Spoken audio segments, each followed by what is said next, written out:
Hello, everyone. Welcome to this week's broadcast. My name is Miriam Haugen, and I am part of the Creativity-Hive team, where we help budding videographers, storytellers, creatives up their level in editing and post-production using Premiere Pro and After Effects primarily.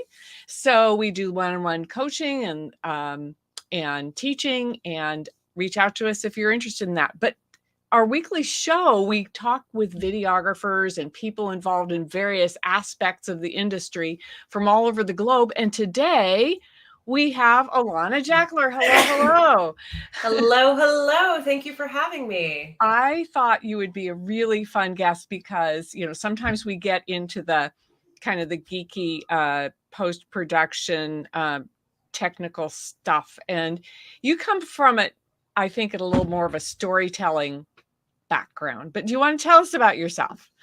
Sure, yeah. So for the last 10 years, I've been working as a video producer and content strategist for entrepreneurs, companies, nonprofits, political organizations to help tell their stories through social video. That's mainly what I've been doing.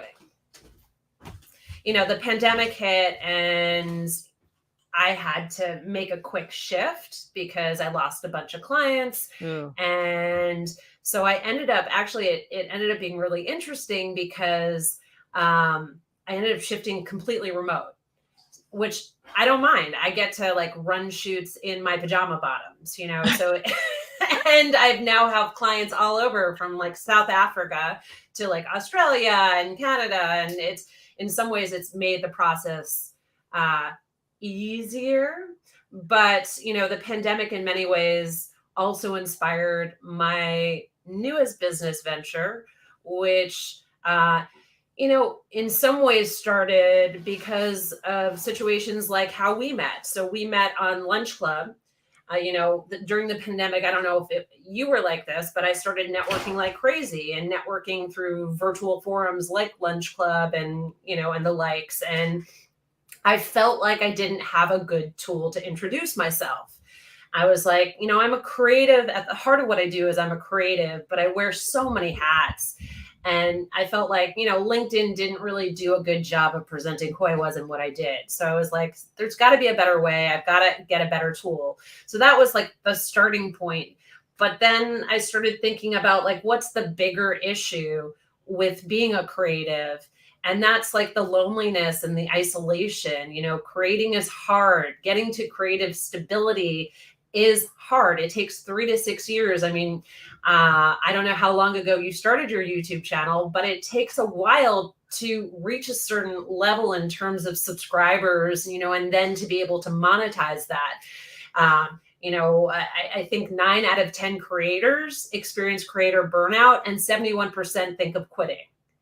It's a real problem. So I was like, well, what if we created a network for creators, led by creators and curated by creators, where they could, it could be like a support system where, hopefully they can start growing, their fandom and start growing this network of, encouragement and getting feedback and all these things and validation, all these things that you kind of need when you're getting started and have so much to consider.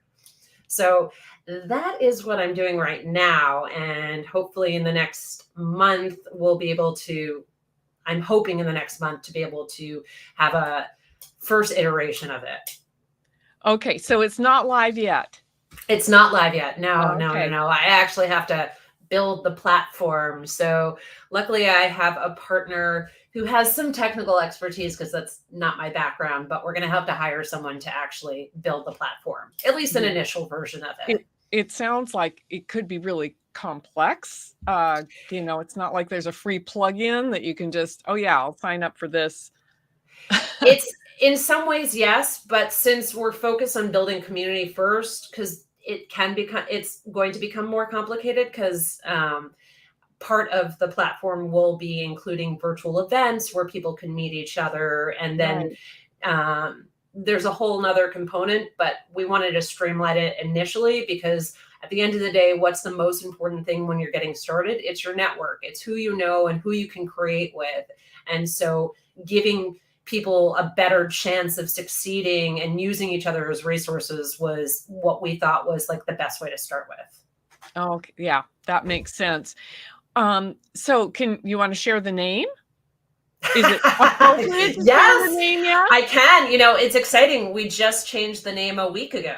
Oh, it's very exciting. Well, because when you're in this ideation phase, you kind of go through many iterations of what you think you're creating, and this is very different than what I thought I was putting out into the world. And so the name originally was VidBit, but it didn't really resonate anymore. It didn't really speak to like community, which was ultimately what we're helping people build and building ourselves. So the new name, it's called Insiders. Ooh. Yeah, we want to help people find their insiders. And it's spelled interestingly, obviously, because at this point it's challenging to get a domain, to get a URL. Yeah. So it's insidrs.rs. So it's insiders without the E. Without the E. INSIDRS. And if you were like to plug in the URL, it's .rs. So it's inside.rs without the E. Inside without an E. Without an E. .rs. It's not live yet, so don't try to but hey, somebody will come and check this out a month from now, and you never know. And they'll want to see. They'll want to check it out. So and if you do want to reach out to me, it's AJ, my first and last initials, at inside.rs. Insiders.com.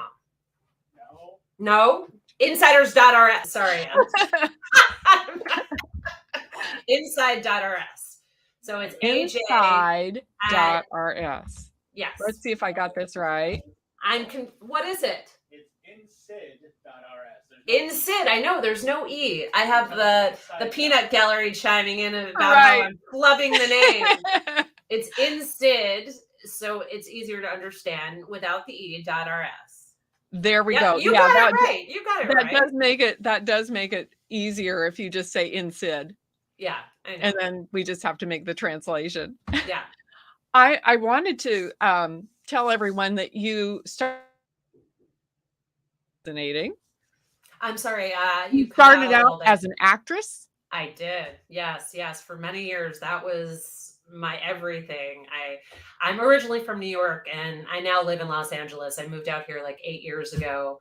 But yeah, that was my main focus. And as an actor, I was someone who wanted to create my own opportunities and not wait for someone to like hand me a role. And, that 5-liner type of deal where she went this way, which I did that on Law and Order. I had, a small but thriving career, especially in the stage. And I just started creating out of this need to get better roles. And through that creation, I ended up launching this, partnering with my now boyfriend, and we launched a production company on YouTube.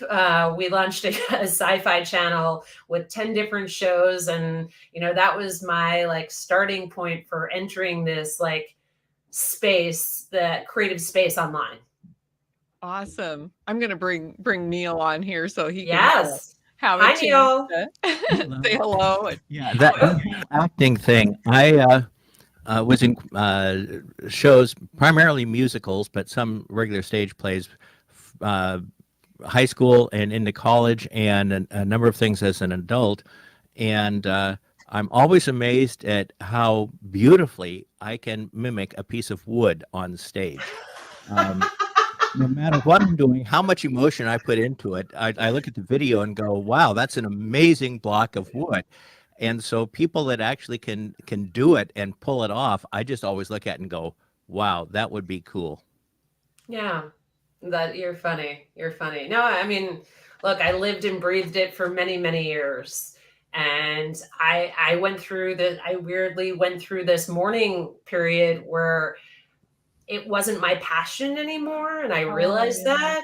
And it was still hard because I committed like 15 years to this like dream. And when I moved out to, I'd already started making the shift when we started our production company in New York. And when I moved out here, I was like, no, I'll go back to it. It's LA. Like, who moves to LA as a performer and doesn't give it a go? But I don't know. It wasn't speaking to me. And what was speaking to me at the time, and it's relevant to potentially the reel that you're going to show, were social issues. I got really involved. I mean, I don't know about where you live, but Los Angeles has a huge issue with homelessness, and you can't avoid it. I think it's it's pretty prevalent. Well, maybe not everywhere, but yeah, we have it here too. I mean, I grew up in New York in the 90s, and it was bad then, but there are areas in LA where it's shocking. It's really shocking, in particular downtown LA, but I live in on the cusp of Hollywood, and it's bad. It's just really bad. Yeah. And I ended up doing a short piece on a homeless man that I met in Hollywood. And he used to be a Superman impersonator on the Hollywood Boulevard. And strangely enough, speaking of social media, Neil, your favorite thing. So I used to go around documenting my experiences in LA, and I just took out I had an iPad, and because LA is weird and interesting, and so I created a channel called LA Adventurous, and he was in my feed. This guy dressed as Superman, and he's turning into my camera and winking. And then 6 months later, he is on the corner of Hollywood and Highland with a sign begging for money.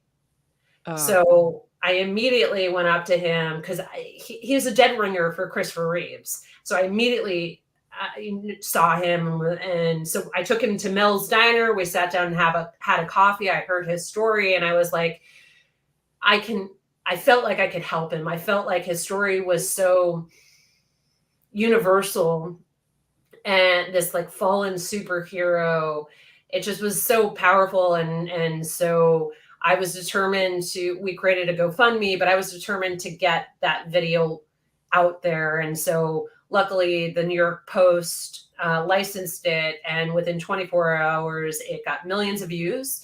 And within less than that, he got housing, he got money. I mean, it was like this miraculous thing to be a part of, to witness someone's life change so dramatically in such a short amount of time. And that's honestly where a light bulb went off in my head, where I was like, wow, you can storytelling on social platforms, because of the ability to reach global audiences. If you take someone from awareness to action, you can have a real impact.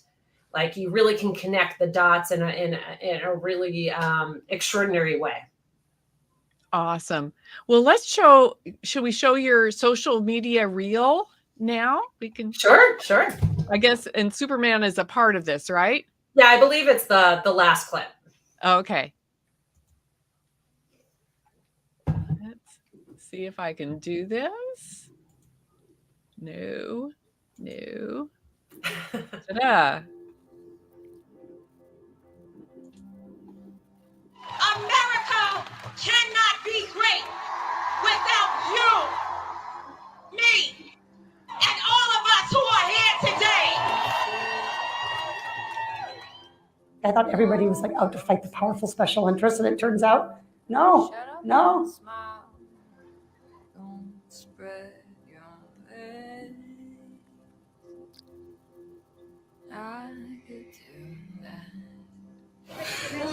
No, it's a bad thing on a personal level, because I'm the kind of kid that a teacher would shoot.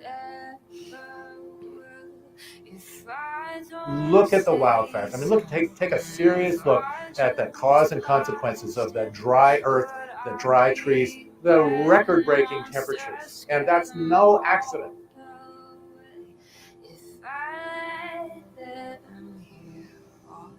My son, he went and got his tooth pulled. and his blood wouldn't clot. The dentist told him to go to the emergency room at University Hospital, which is a trauma center. That's how my son found out he had leukemia.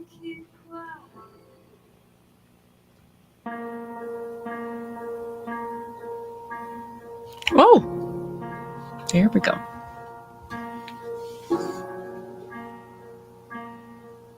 I got beat down with golf clubs.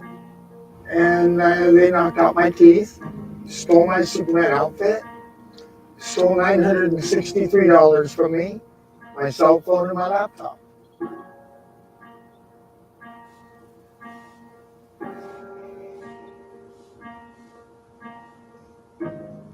I've stopped crimes out there on the boulevard. I've stopped stores from being robbed. I stopped attacks. The Superman outfit is kind of like a shield for me. You know, I get to escape my reality and my flaws. Without the costume, I'm kind of like a fumbling Clark Kent. Hollywood Boulevard at the crossroads of the world. It's my heart's desire to be Superman out there. When I put on the outfit for the first time again and get all cleaned up, I'm going to feel like a new man.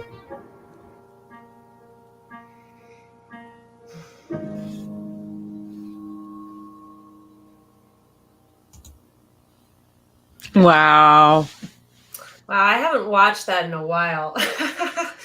It's almost an emotional experience watching the Superman video for me because it comes with a lot of. Let me like close that tab. There we go. Yeah, it comes with a lot of mixed feelings because sadly he passed away. Oh. Yeah, he very tragic story, but very proud to be a part of his story as well. Yeah. Yeah, that's so great. I love the way he said that he felt like he was, you know, without his Superman outfit, he just felt like a fumbling Clark Kent. I know. It's amazing. So I was there after, so the New York Post licensed that video, and because of the strong reaction, like we had Warner Brothers, we had a bunch of different companies because Jimmy Kimmel shoots right there, donate a costume to him, and random people, you know, audience members from the New York Post offered to donate costumes. And because of that, the New York Post then commissioned me to do a follow-up piece for when he goes out onto the boulevard in his new costume. And we got to experience that moment, which was interesting, but like ultimately, yeah, I mean, he's a complicated human being with, and you can't do everything and just suddenly have everything be perfect. Yeah. Exactly.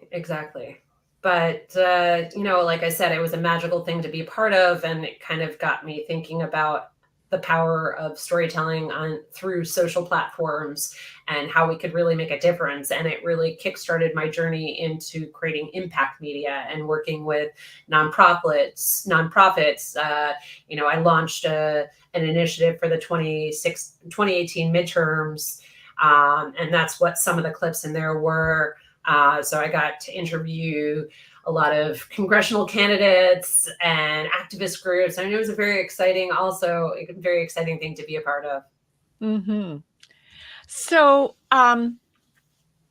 okay. Well, first of all, I'm gonna go into the whole post-production part. What software do you use? I use Adobe. Oh, good. Always have.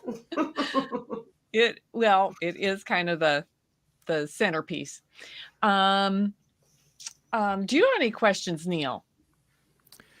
Yeah, when you're working on your editing, and this comes from some of the stuff we talked of earlier, what kind of pattern do you have when you're working on editing? I mean, there's always it's choices, and everybody approaches how they make their choices differently. Do you do like pancake work? Do you do a lot of subclip work? What kind of structure do you put on your editing when you're working at it? So in many ways, the editing starts way before I get the footage. So I map out, since most of the stories that I tell are real people, unless, and even with organizations, I'm very focused on real people's stories. So I usually do like a pre-screening. I do a pre-screening with the person to understand how to craft it, and then um, I become the interviewer, which, I have a background also in journalism. So I put on that hat, and it's about me guiding the conversation to see how to tell the story. And then through that, I often am able to have a better understanding of what the edit's going to look like and what I need besides just the interview. So then we do the interview, and I ask specific questions, which kind of are pieces of what I'm going to include in the edit. And then, like the Superman video, there was a general interview where he was standing in front of actually where he was generally parked. And that's where the bulk of the interview went. And then we knew we wanted to like show him in Hollywood walking around the boulevard. And he had some amazing photos, which we were able to use. He was also part of a documentary. So it's figuring out creative ways to include what they already have, because and the foundation of which is the interview. So usually I am able to kind of put in these blocks in these space that I'm able to fill in when I get to the edit. And that changes because it changes to, when you're dealing with real people and it's not really a script, the outcome can be different, and you're like, well, this is better, and I'm going to include that. So it becomes, I often think of my process kind of like, I'm not a sculptor. I'm kind of like, I chisel. So I come with this huge amount of because oftentimes you're interviewing someone, it could be an hour long, sometimes longer. And clearly for my videos, which tend to be like 60 to 90 seconds, I'm not going to be using much of it. But the hour gives me the time, because people often don't get to the heart. I believe ultimately you have to get to the heart of the story. And the heart is what, gets viewers to care. And if they care, then they'll donate, they'll buy your product, they'll do anything. But ultimately you have to get viewers to care. So I take the time during the interview to make sure that I feel like I've gotten the heart. And so then it becomes about chiseling away and figuring out, okay, what do I not need to include? What do I need to include? Are there points? Because, my videos tend to be a combination of text on screen, interviews, B-roll, and that's the bulk of it. So like, what can I just make into text? And that's usually more informational stuff, just to make the story clear. And then really the subject is the heart. So it's those moments that I can allow to breathe a little more, because you want it to land a little more. And that's, I wish there was more science, because editing takes a hell of a long time. And even though I do think I've become quite skilled at telling short form, I always start off thinking I have way too much, and at the same time I didn't get the story, and then all of a sudden the story emerges, and it becomes something different than I thought it was going to be. So it's almost like magic. It appears. It's always interesting for me to listen to editors talk. As I mentioned in our pre-program comments, I love getting a chance to watch someone like Christine Steele work, and that lady is, and I've seen some fast editors at work. Christine Steele is just bam. I mean, I've been down at an Adobe Max where she's in the room where she's going to be giving a presentation, but an hour beforehand, and she's on her laptop editing on a project while she's talking with the 3 or 4 of us that are going to be doing the the help in the back for anybody that gets lost or whatnot, needs someone to come sort them out, kind of thing. And she'll be sitting there at her laptop and she's talking with us, and she's going 900 mile an hour down that edit line and doing stuff the entire time. And she's got her keyboard shortcuts so that she's not doing hardly anything with the mouse. And she's grabbed stuff and she's throwing it in here. She's changing it here, swapping out clips, this kind of stuff. She's just going like that. And she's talking with her, and she's just doing this stuff 900 mile an hour. And I look at that and go, wow, but then my brain hurts from having to make all those decisions. Now, color to my brain doesn't feel like decisions. Color is playing with candy. Color, That's funny. And so that's where I ended up going. And but it's when I was in high school, it was just back then it was just 10, 11, and 12 grades in high school, and I hit sophomore year. And I had big legs, and when I hit the weight machines at the beginning of football as a sophomore, my legs just took muscle like crazy. And so I was immediately challenging any of the seniors for the amount of weight I could work with my legs. My arms, well, that was embarrassing. So what I did was stupid. I spent all my time working on my legs and no time working on my arms because it was too embarrassing to move the weights for the arms. And I needed to be doing it the other way. Well, so what's the moral? What's the moral of this story? I did the same thing when I jumped into trying to do video. Color was more fun. Well, then I will definitely keep you in mind. Color I find challenging every time because it feels like it is an artistic decision to some degree because there is no correct coloring in my mind. I do find it challenging. It really, and that's where like making sure your lighting is superb such that when you're in the editing studio, you're not completely screwed because that can be a problem. Oh yeah. Miriam and I have had a portrait studio for 40 some years. She's the one doing most of that now. I left that a number of years back and moved into video. But boy, especially, people, like they so romanticize film.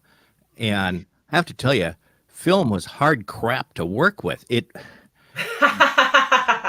Trying to get repeatable results out of it was just really difficult. Every batch of film was different than the one before it, even of the same quote unquote same film. The color and exposure would be different, and I had a very decided sense of what I wanted to see for skin tones and contrast, and we got disinvited from a number of the professional labs that were out there at the time because they said, we can handle anything you need. We're really good at it. And we'd be sending so much stuff back, they'd be going, why don't you find someone else? Yeah. And so we ended up having our own facility just because I couldn't stand what we were getting from other places. And we tried shutting it down for a while. And Miriam talks of how she just got back to the point of when it was time for the stuff to come in from our daily shipment of prints that would come in from the lab, she'd be just going, oh, no, there's prints coming in again. Because I'd have to look at them and I'd have to go, okay, I know this print can be better, but is it bad enough that I should actually send it back and have it redone? Or will the customer be happier if I just give it to them this way? That was painful. And it takes extra time. And so getting into video, the same thing. It's the color that has been the part that I'm the most interested in. But it all starts with what you capture initially. So your comment about you want to have good lighting to begin with. Oh my God, yes, you want to have the best lighting and sound you can have to begin with. Yeah. Because then it makes your decisions afterwards much bigger. If you don't have, it really starts limiting your decisions you can make later down the line, including a lot of things you're going, well, I can't use this at all. I can't use this bit at all. And he said something really great there, but either the lighting or the sound or something is bad enough that, it's not usable. And that is really frustrating.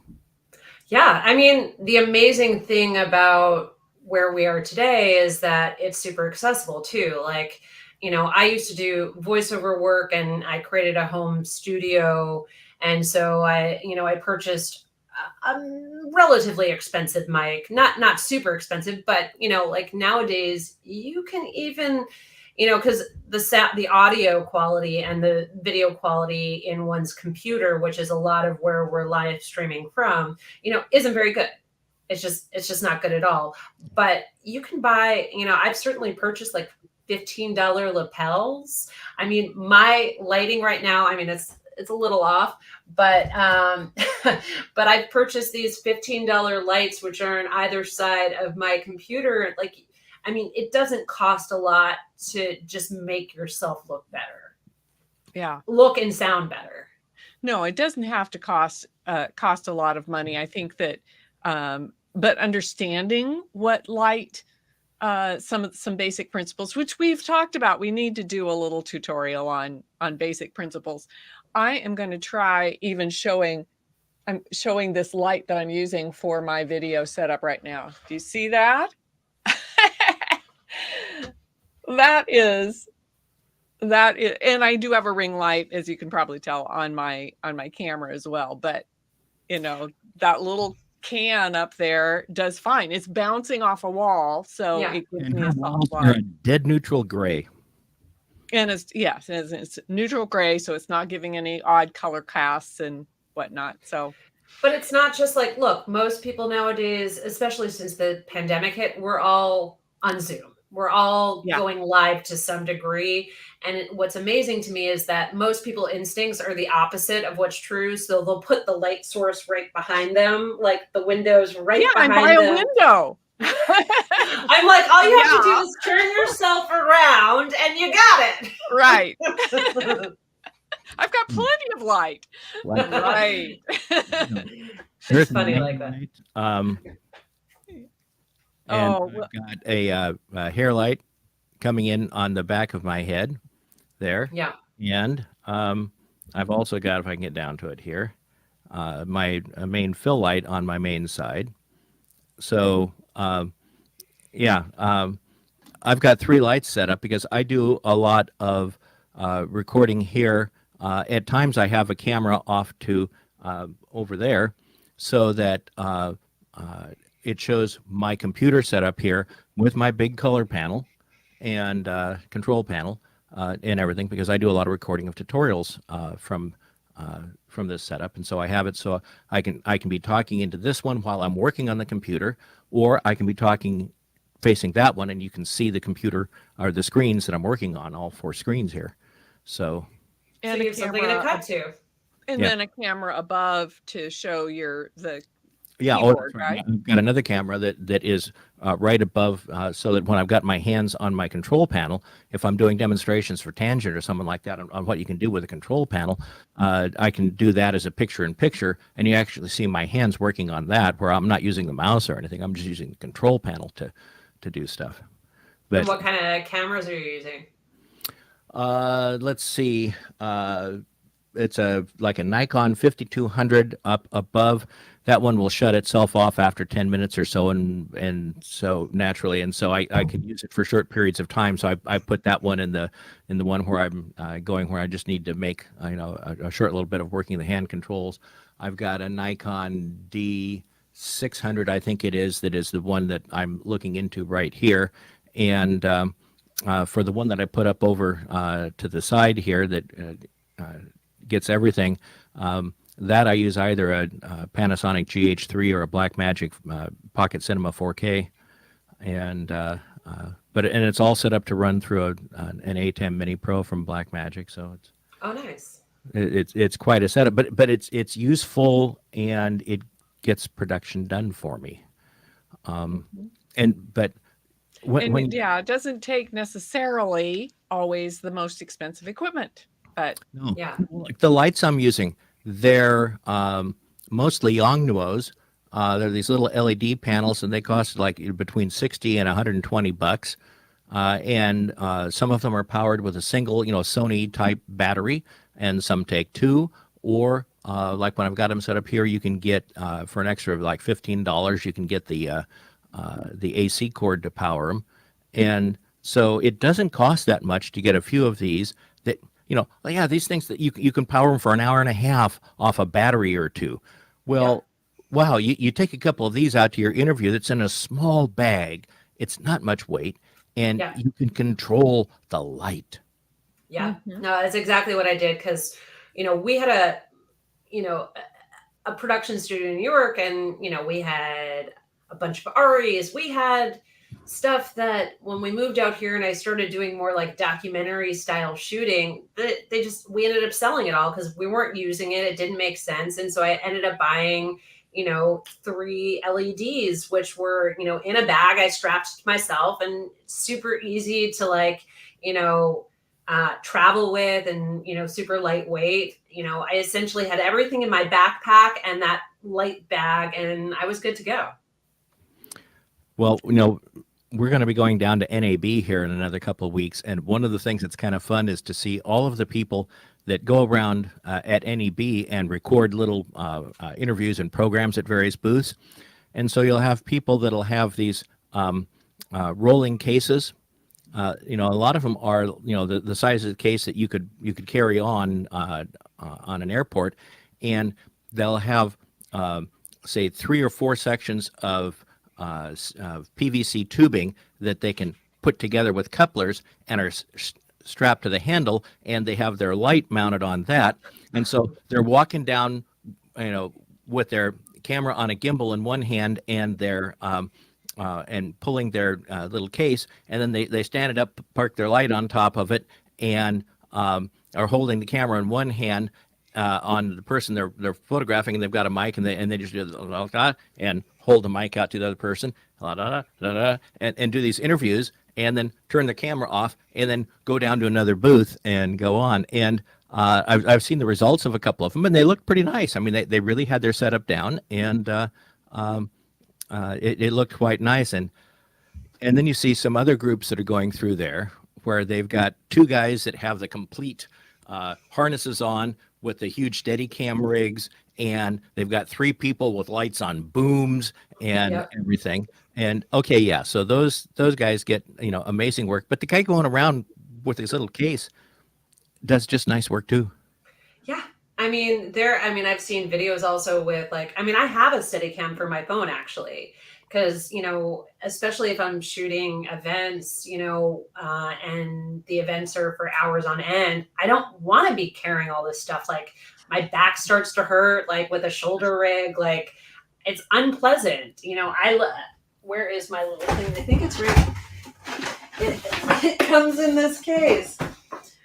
It's this big. It does an amazing job of panning, and it's a DJI. Oh no, I got the DJI. I returned it because there were issues with the battery. So it's a Zhiyun, and I'm probably bastardizing the name. But how do you spell it? What? It's ZHIYUN.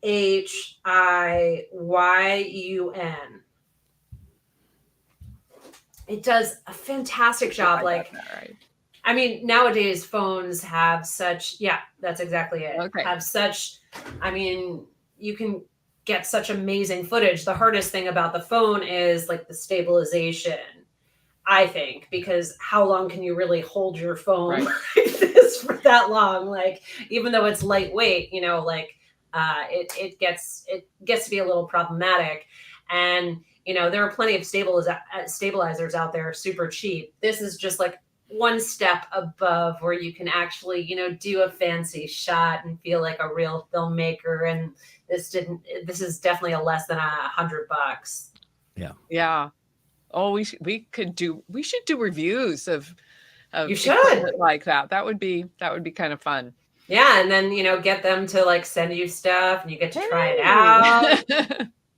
There we go. You should start doing some unboxing videos. Oh yeah, the unboxing. That would be fun. Yeah, why not? Yeah. So, okay, parting shots. I'm just okay. One of my questions that do you have any top mistakes that you see media or brands, media outlets or brands doing maybe in their social media strategy? Would that be a fair question?